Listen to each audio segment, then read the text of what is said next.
જતો રહ્યો જમાનો ચાર બંગડી વાળી કારનો, જતો રહ્યો જમાનો ચાર બંગડી વાળી કારનો, મારા ભૈલું ને શોખ હેરિયર ગાડીનો, મારા ભૈલું ને શોખ ક્રેટાન તારનો. જિગ્નેશભાઈ લઈને આવ્યા છે તાળી, અને આ તાળી પીવાની છે. પછી કામ કરીએ, પહેલાં તાળી પીએ. હેલો દોસ્તો, ગુડ મોર્નિંગ. સવારના વાગી ગયા છે 8:30 અને આવ્યા છે ખેતરમાં. આ ડોડા ભેગા કરવાના છે ને પછી જવાનું છે વડોદરા પછી. અને આજે ટ્રાવેલ કરવાનું છે બસમાં, તો જોઈએ શું શું થાય છે. અને બ્લોગ જોતા રહેજો. જો આ બધા રોડા ભેગા કરવાના છે. અને સવારમાં આંબુ મળી ગયું છે ખાવા. આંબા બી બહુ લાગવા માંડ્યા છે હવે. જો બતાવી દઉં તમને આંબે.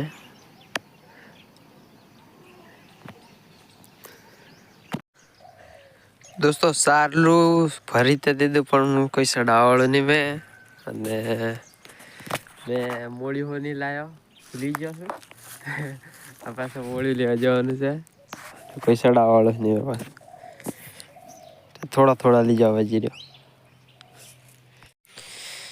જિગ્નેશભાઈ લઈને આવ્યા છે તાળી, અને આ તાળી પીવાની છે. પછી કામ કરીએ, પહેલાં તાળી પીએ.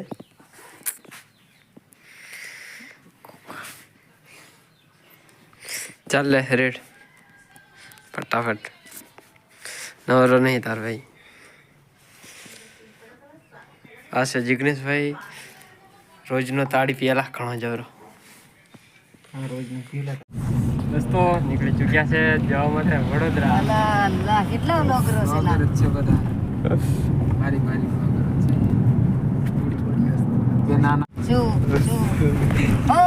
જતો રહ્યો જમાનો ચાર બંગડી વાળી કારનો.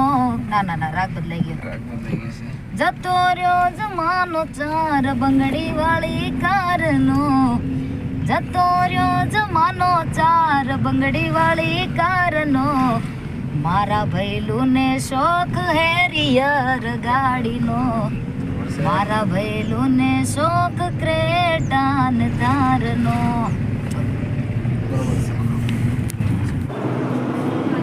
દોસ્તો પહોંચી ગયા છે જરૂર. અહીં આવ્યા છે, કંઈક થોડુંક કામ છે એટલા માટે અહીં ઉભા રહ્યા છે જરૂરમાં.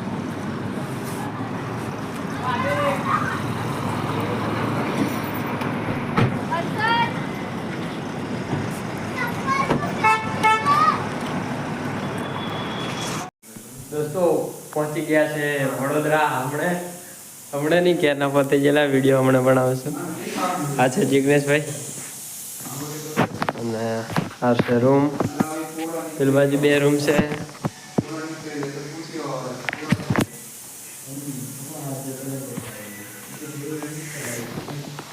તો આજનો બ્લોગ અહીંયા એન્ડ કરીએ છીએ. નેક્સ્ટ વિડીયોમાં, ત્યાં સુધી બાય બાય.